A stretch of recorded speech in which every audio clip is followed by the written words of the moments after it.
সেদিন গিয়েছিলাম পপি আপুর বাসায়।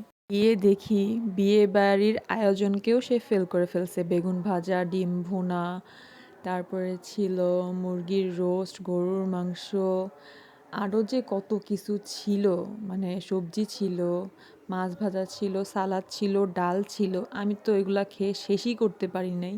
আর আমি খাইতেও পারি না এতগুলো। আমি জাস্ট মুরগি ট্রাই করছিলাম, গরু ট্রাই করছিলাম, আর মানে এত কিছু তো ট্রাই করিও নাই। এত ভালো লাগছে, আমরা সবাই ঘুরছি। এর মধ্যে রায়ান নাচতে ছিল। খাওয়া দাওয়া শেষ করে আমরা সবাই গল্প করতেছিলাম। তো প্রায় সন্ধ্যা পর্যন্ত ছিলাম, আমরা গল্প টল্প করছি। গল্প টল্প করে তারপরে বাসার দিকে রওনা দিব। এরকম টাইমে আবার নাস্তা নিয়ে আসছে। নাস্তার টেবিল ভরা আবার ছিল নাস্তা। পেয়ারা ছিল, আরও অনেকগুলো মানে দই ছিল, আপেল ছিল, পিঠা ছিল, কমলা ছিল, লাড্ডু ছিল, মিষ্টি ছিল। আল্লাহ! এই একটু আগে ভাত খাইছি। তারপরে এইগুলা খাওয়ার মতো জায়গা আছে? তারপরও জোর করে খাওয়াই দিল। তো ভালো লাগছে। পপি আপুর বাসায় বেড়াইলাম, খাইলাম, ঘুরলাম। আবার যাবো ইনশাল্লাহ। তো ভালো লাগলে ভিডিওতে একটা লাইক শেয়ার করে দেন, একটা কমেন্ট করে দিন। আল্লাহ হাফেজ সবাইকে। সবাই ভালো থাকবেন। আসসালামু আলাইকুম।